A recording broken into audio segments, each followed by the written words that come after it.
Welcome to TRAilblazing, capitalizing on tax receivable agreements, a Parallaxes Capital podcast that is here to guide you through the world of tax receivable agreements. It's time for TRAilblazing. Our guest today is none other than Sean Brennan. He's my go-to partner at Deloitte for all things TRAs, with over 2 decades of experience in advising clients on strategic initiatives, mergers and acquisitions, and risk management strategies. Sean is very much a pioneer in our space, and I'm proud to share he's also an alumni, ILL. In this episode, Sean shares his insights and expertise on the evolution of tax receivable agreements, their impact on post-IPO transaction processes, and the critical role that Deloitte plays in today's financial landscape. So Sean, tell us how you found yourself into the wonderful world of tax. It's been a journey, I'd say, holistically. I started here, obviously working at Deloitte a number of years back. Chicago born and raised, Cubs fan. I went to the University of Illinois, Urbana-Champaign, which is a university you may or may not know about. I know, Andy, you do from your interactions there. ILL. I, right?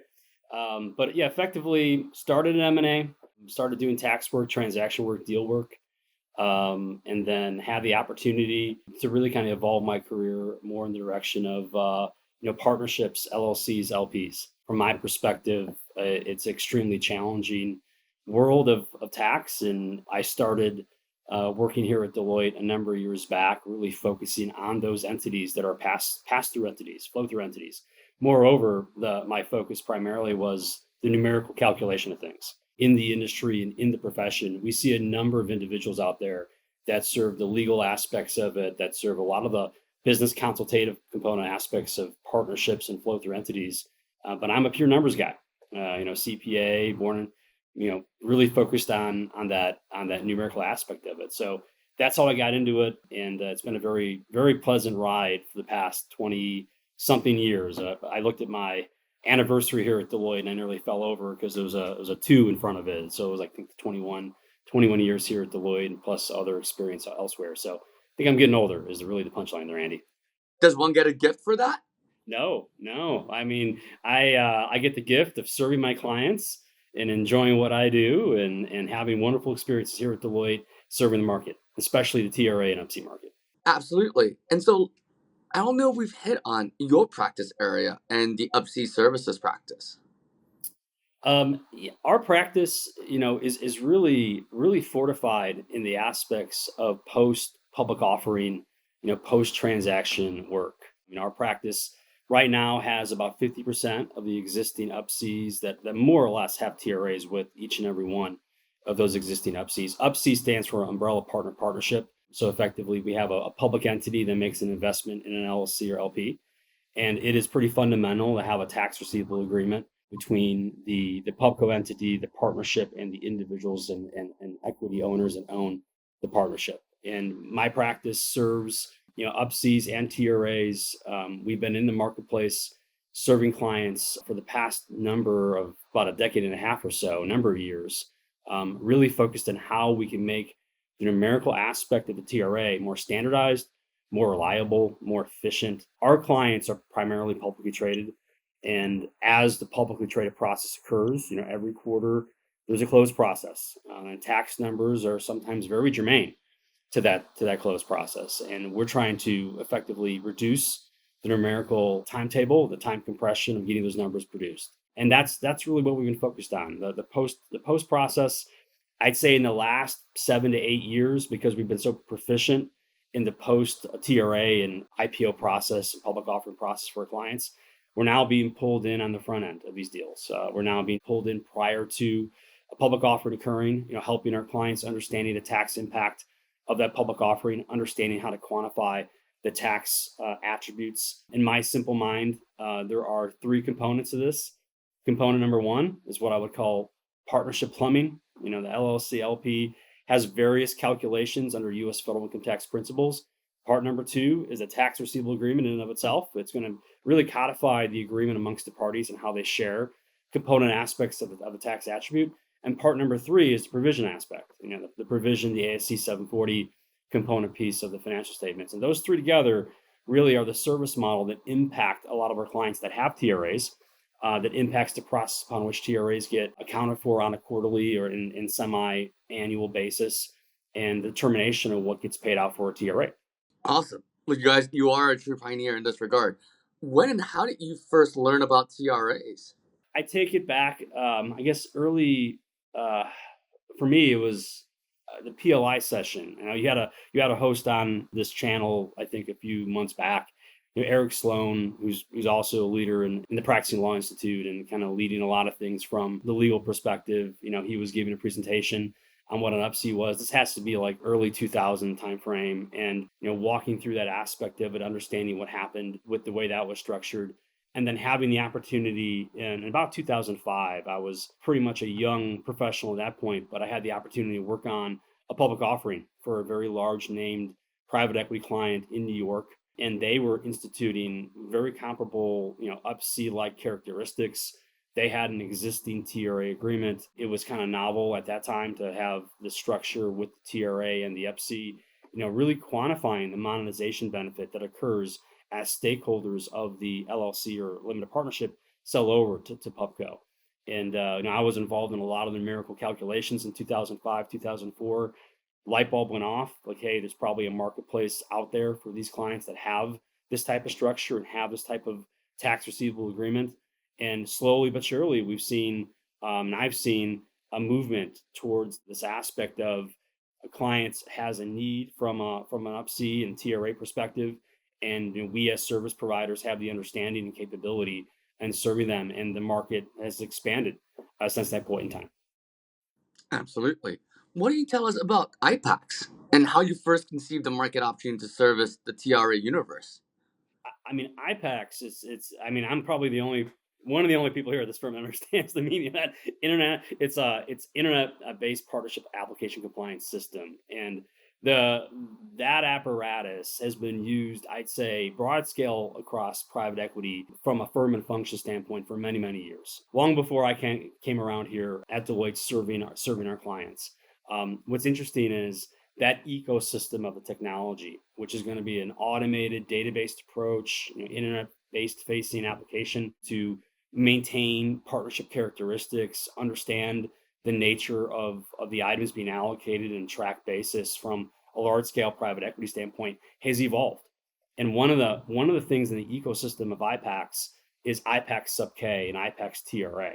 And that ecosystem has now kind of moved over to other types of operating partnerships that exist.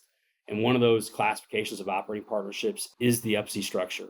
And thinking through the market demand we've seen and the overall need for computational excellence and computational standardization in the calculation of these tax receivable agreements, and in the need that LLCs have from a tax distribution standpoint, partner communication standpoint, overall just like planning standpoint, we've adapted that module set to be able to generate a variety of robust reports that allow Up-Cs and TRA holders to have very accurate calculations from a partnership standpoint and from a tax standpoint. And that's really kind of the evolution of the marketplace holistically from there. I sit in a practice. There's roughly 475 people that serve these LLCs and LPs here at Deloitte. And of that practice, I'm really focused on the Up-C services practice, which is probably about 100 professionals of those 475 plus people that are serving, Up-Cs on an ongoing basis, every day, every minute. We're doing something with an Up-C or a TRA in the marketplace, and that's the impact that we've had on that aspect, and that's my role. Absolutely. How have you seen your clients' perceptions change since on the topic of TRAs? It's been interesting. Clearly has been an evolution for understanding. Not saying that everyone kind of immediately like, hey, that resonates, but after you have the time to sit down with the client and say, look, there is lost value in the marketplace, especially in a public transaction. When a client gets priced, when the underwriters price an offering and a client gets priced, underwriters are syndicating units to determining how value should be derived. Value is a fairly amorphous thing from my point of view. Depends on who and what day and what willing buyer and seller you have of a given product or a given interest in the business. So from our perspective, we've seen an evolution of clients and their understanding. Once they understand that value is being lost, that underwriters and valuation folks value the business on EBITDA, free cash flow, various comparable benchmarks in the marketplace, various probabilities for things happening, and taking a weighted approach over multiple methods. But taxes are never really contemplated. Taxes are left off the stage, and no one really thinks twice about what happens in the future when certain events happen. And the tax shield that is sometimes generated when you have an exchange transaction for Pupco to get this basis step up under the tax rules, it's never valued. So what the TRA, the tax receivable agreement, effectively does is it captures that value and quantifies that. And once clients understand the fundamental economics on that aspect of it, they immediately gravitate towards it. And we've seen a growth of understanding holistically of our clients, of the product. TRAs have become very widely accepted over the past number of years. And it's been very, very challenging to really kind of meet the demand sometimes. A lot of folks want to talk about it, listen about it. We host on a biannual basis a conference really kind of focused on tax receivable agreements and UPSIs for our clients. It's open to the marketplace. Typically, it's in Nashville. If anyone has an interest listening to attend that conference, feel free to reach out to me. We can get them the relevant information to attend. The other aspects of what we see from an education standpoint are really Deloitte hosts about every 6 weeks these roundtable discussions on the UPSI, on TRAs, on deferred income tax accounting that's associated with it, really help kind of move the ball in the direction of understanding, not only with respect to the tax receivable agreement, but the accounting aspects that companies have to consider as it pertains to provision and other component pieces of U.S. federal income tax, which we're here to help and here to serve. Amazing. What is preventing TRAs and usage of TRAs from becoming more ubiquitous? I'd say there is, at the moment, we haven't seen a whole lot of IPO activity this year. You're probably gonna nod at that. And there are a number of organizations that are organized as LLCs and limited partnerships in this country. And as the IPO market kind of ticks up, those organizations will have the opportunity to go public. And sometimes it's debatable from a business standpoint, do we want to retain the current structure of the LLC or the limited partnership? Do we want to just go a pure corporate route and public offering as a typical C corporation? And I think the few constraints would be making sure the market understands and people understand the benefits of the UPSI and the TRA, making sure folks really kind of are able to quantify the numerical aspects for their organization prior to making those decisions. And I'd say holistically, the number of businesses that are currently operating as an LLC and LP, at least from an UPSI standpoint, that would restrict the amount of TRAs and that context. But those are the factors, at least from a public marketing view, that I would say would be restriction factors on the acceptability of the UPSI and the TRA in that regard. Absolutely. So many view tax professionals to have boring personalities. I feel like you might have something to share with us that might help dispel that notion. Well, I don't know if this tells anything about my personality, but yeah, I do kind of fancy myself as maybe a little bit more on the risk side than the risk adverse side, holistically. It brings me back to the days of being at the University of Illinois, Urbana-Champaign, and being younger in my idea of how to think about myself and my personality. I'm like, hey, you know what? I'm going to try out for something in college. I want to, in addition to academic study, I want to do something else. I decided to try out for the college cheerleading team as a male cheerleader. I did not make it. I got cut. It was rough, but I figured, hey, I could work out, I could lift things. I was relatively in shape back then, and not an athletic bone in my body. Really no experience with anything gymnastics or physical, anything of that nature. No balance, no coordination. But I think what we're seeing with respect to accounting personalities today are people that are genuinely interested in the profession, that are interested in learning, that are willing to take risks with themselves and kind of understanding how they can grow and have that ability to kind of step out and learn a lot about our clients, learn about the fundamentals of how clients' businesses work.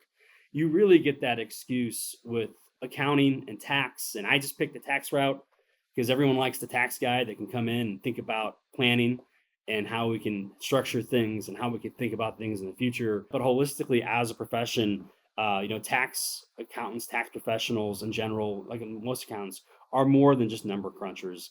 We're adapting technology and solutions really to standardize the process for tax accounting and accounting in general, and navigating the complexities that exist serving our clients and serving the industry.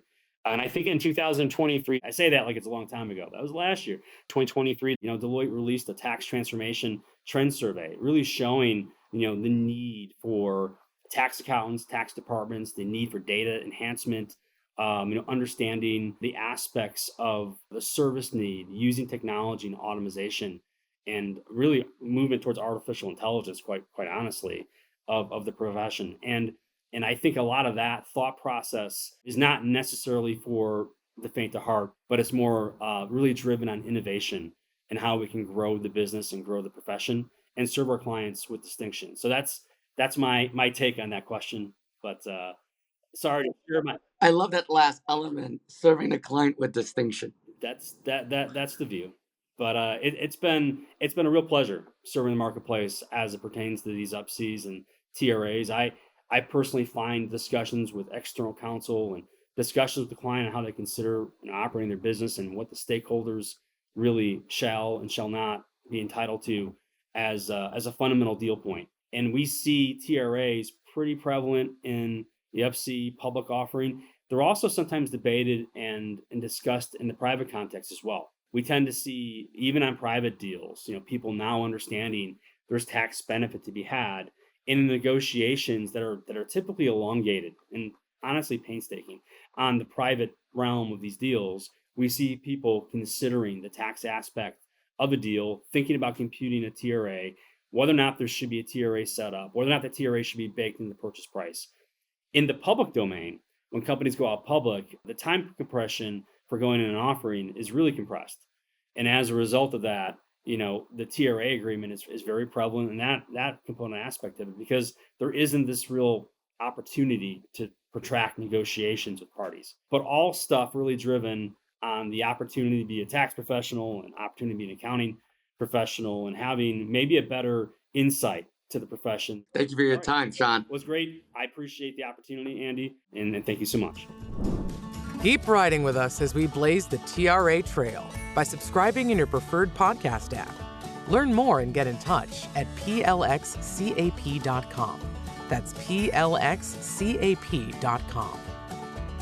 Information presented is for informational purposes only and does not intend to make an offer or solicitation for the sale or purchase of any securities. Parallaxes Capital Management LLC's podcast and its associated links offer news, commentary, and generalized research, not personalized investment advice. Nothing on this podcast should be interpreted to state or imply that past performance is an indication of future performance. All investments involve risk and, unless otherwise stated, are not guaranteed. Be sure to consult with a tax professional before implementing any investment strategy. Investment advisory services offered through Parallaxes Capital Management LLC, a registered investment advisor with the U.S. Securities and Exchange Commission. Registration does not imply a certain level of skill or training. Past performance is not indicative of future results.